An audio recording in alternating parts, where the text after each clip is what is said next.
The first speaker, Dr. Atul Butte, is presenting remotely, so please give him your attention, even though he's not in the room. He is the Priscilla Chan and Mark Zuckerberg Distinguished Professor and Director of the Institute for Computational Health Science at UCSF in San Francisco. So I will pass it on to him to start us off.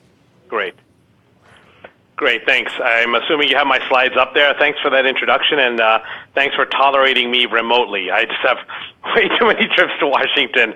I have to pare a couple back, so thanks for tolerating this. And I'm just going to shout out a hi to my friend, who I think is next, and Lucilla, who was just previous, and I'm sure I have friends in the audience, but I can't see you, and I don't know who you are, but I'm guessing I have a few friends in there too.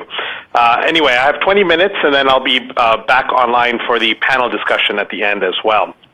And not only are these talks going to be complementary, I think they're going to be complementary to the previous set as well, as I was listening in. Human data. So I'm going to be talking about two particular types of human data. One is the new Precision Medicine Initiative, the All of Us research cohort, which many others on the agenda could also speak about, but I think I was tasked with speaking about that, and then I'll talk about clinical data in the University of California. First, let me get up my slides here. I have a bunch of conflicts of interest. I'm not even going to go through all these. I wouldn't blame you if you don't believe another word I say. All right, so we'll start with the Precision Medicine Initiative. So as you know, this was the initiative launched by President Obama about 3.25 years ago, if I'm counting correctly, and that eventually went to fund a lot of different initiatives, some at the NCI, the MATCH study, FDA, in terms of improved handling of drugs to be approved, and then now what's called the All of Us Research Program. So this is the cohort of 1 million or more volunteers that are going to be studied for 5 to 10 years, and part of this is sample collection, and I'll explain what those are, and a lot of it is longitudinal tracking of these individuals. And as you can imagine, this could be an incredible data set for environmental health research as well. Here's what the website shows. Million or more, and environment is just up there as high as lifestyle and biology.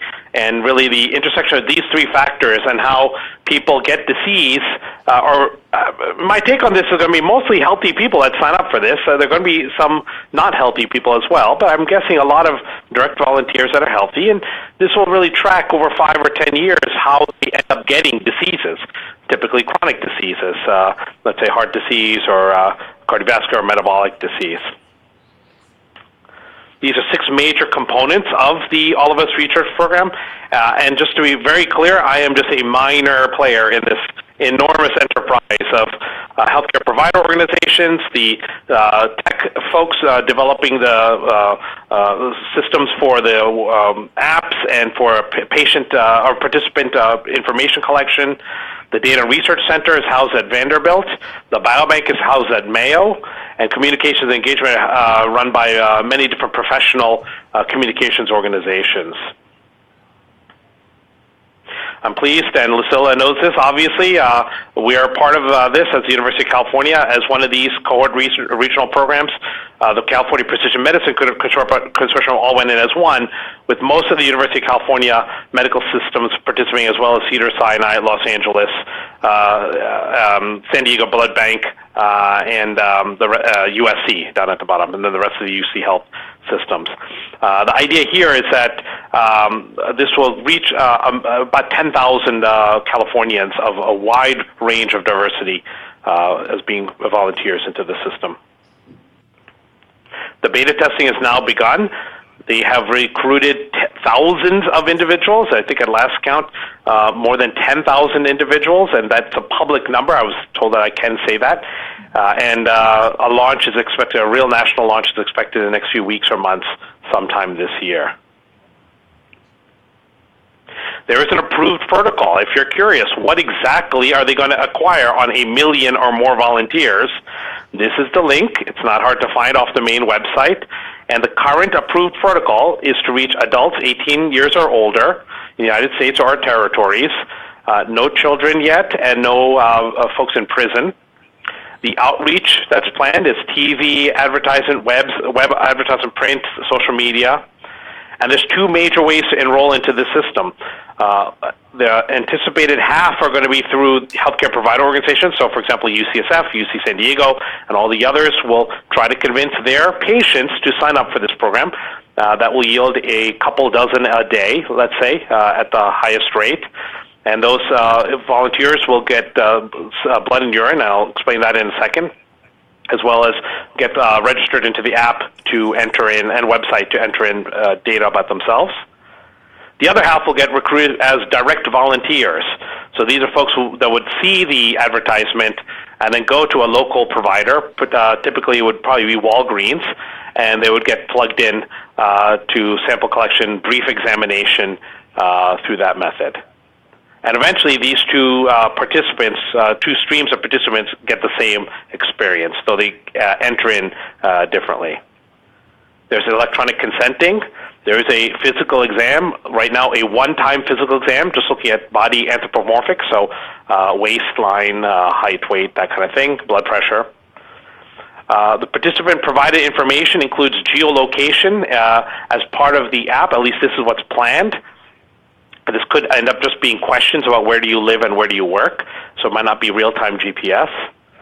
The current approved protocol for biospecimens is to collect 10 milliliters of urine and 44.5 milliliters of blood, and every half milliliter is critical here, and you can divide that by whatever number you want to count how many tubes of blood that is, of all the various types of tubes that Vacutainer makes. And for the HPO, the healthcare provider organization recruits, the idea is to get electronic health record data. And most of this will be the data from their primary site. So many patients, of course, get care at many different systems. But the main one that they're recruiting through us, for example, we would send their electronic health record data with the right consent. And then the approved protocol states that there's an array of sensors and wearables to use later in the study. Some of these, I think, are getting piloted very early on. And knowing the participants that are actually coordinating the study, including Scripps, who really has been studying, Scripps Medical has been studying a lot of wearables in the past few years. I wouldn't be surprised if these get rolled out even sooner. Right now, here's another website to keep in mind. The All of Us Research Program is collecting ideas. What would you want to do with this data? With the research protocol now public, and with the ideas of what exactly is going to be available in the first year or two now public, what would you want to do? So they're actually collecting research questions from the public. Now, of course, citizen scientists are putting in some ideas here, but anyone can go and sign up and enter in your best ideas. And I recommend that if you're interested in this, to go check out the research protocol and put in some ideas. And these get upvoted and downvoted like typical voting websites now. At last count, if I remember correctly, I don't have it on this slide, but there are close to 300 ideas that have been proposed just in the past month and a half. Here are the top voting ones now. You can see the top one has 173 votes.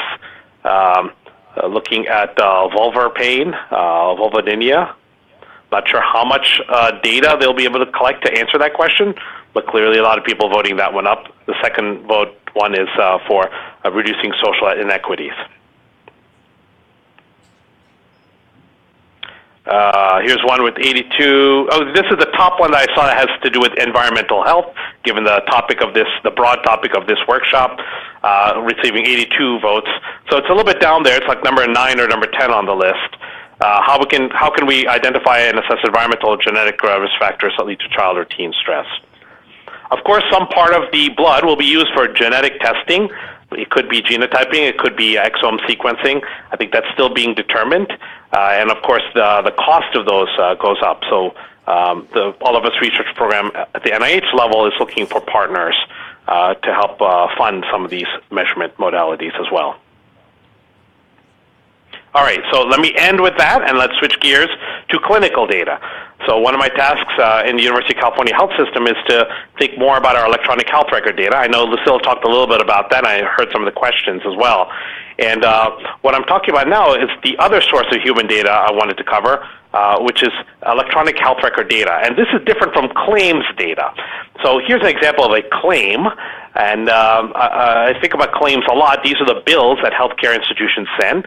And for the longest time, this is really all we had to study large populations in the United States. This is a paper-based claim, of course, but you can imagine the electronic version of this is not too different.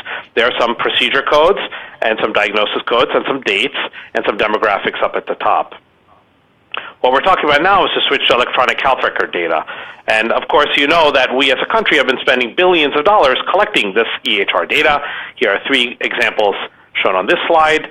Hopefully, I'm guessing some of you are part of some of these systems. You see Sutter spent $1 billion on their record system. Partners, which is Mass General Hospital and Brigham, spent $1.2 billion at least on their system. And you can see Kaiser spent $4 billion on their system. And strangely enough, they all bought the same system. They're all actually buying Epic. And I guess that's how much the price varies, from $1 billion to $4 billion, as those in the know that you're not actually buying the software, but you're also spending a lot of money in actually codifying your workflows. And if they've never been organized in a health system before, this is actually the first time sometimes people have actually looked at workflows, how various things are ordered, how drugs are moved, how imaging is ordered. And so a lot of expense goes into people to get organized in this way. So it can range, you could see, billions of dollars. And so my kind of thesis why I moved to the University of California is really that we as a country have been spending billions, if not hundreds of billions of dollars collecting all this electronic health record data, and on average, probably close to $0 analyzing any of this data. So I think it's all sitting there. And it is not perfect, but it's about as good as it's going to get at this point. This is the legal record for a patient. We know that there's flaws in the data and how it's collected, but this is the legal record now. It's going to be a long time before we get yet another system in place to collect data in a different way. Of course, we have to de-identify that, and I heard some of the questions from the previous panel, and we don't make up the procedure to de-identify. This is coded in HIPAA. And so I want to just kind of remind people, when people think about HIPAA, they think of it in a restrictive way, that HIPAA really seems to block people from using electronic health record data. I want to just remind people that HIPAA also did one other really critically useful thing.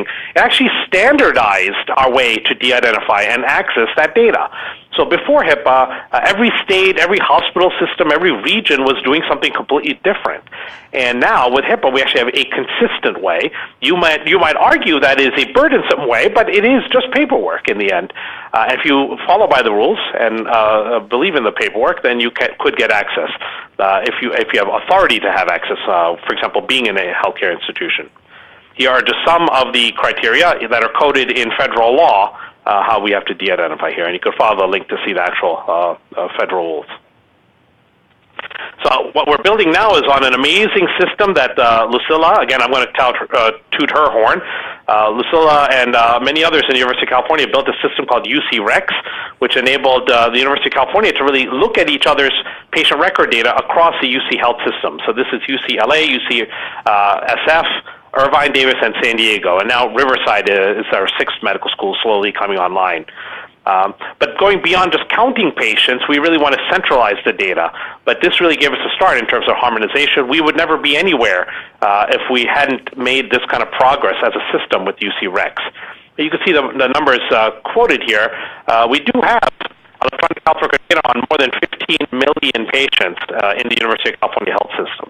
So that's around 5% of the U.S. population gets some care in the University of California.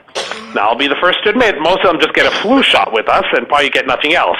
But it is still a sizable number that we have raw electronic health record data on. Every dose, every vital sign, every pulse rate, every lab test result for about 15 million patients.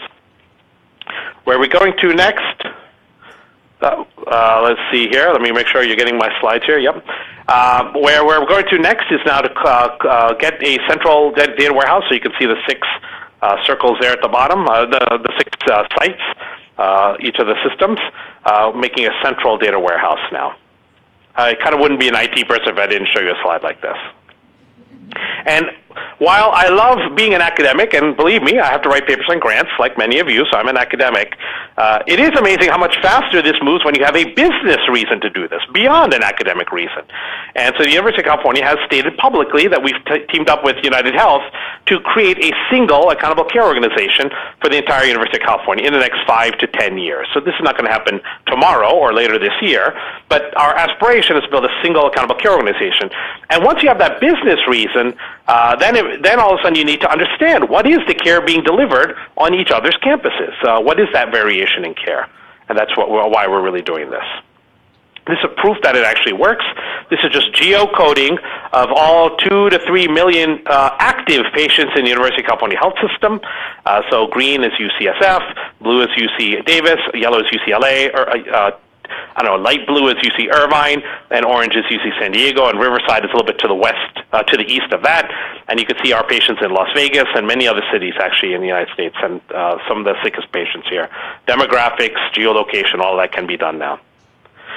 For cancer, for example, not to spend too long, the University of California has announced all of the 5 comprehensive cancer centers in the UC system would be acting as one for large trials, and here's an example of just all the cancer patients and where they are as a quick example. Now, just the end, I have about a minute and a half left. Well, there's a lot we could do with this data. I'll be curious what the discussion questions are. One of the things I like to do is to build maps of death and disease. And so compare that to Google Maps, which takes you to pleasant destinations.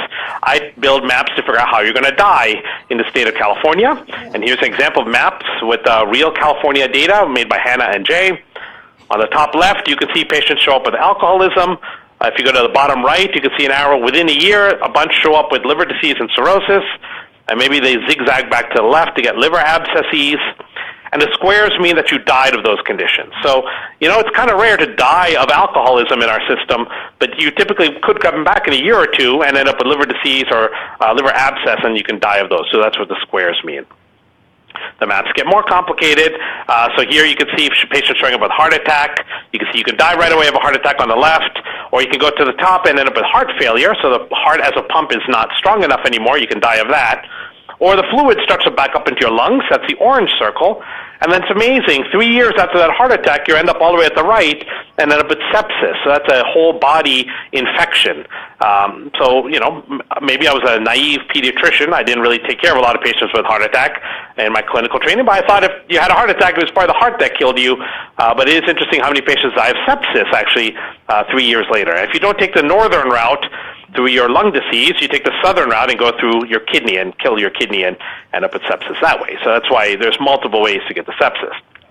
So the goal now isn't just to build the maps, but to figure out where are patients and what are the genetic and clinical and environmental reasons people move from circle to circle and to square. And here's a prototype of where we want to get to, is not just to make the maps, but to track the patients as they move through the map. This is real California data.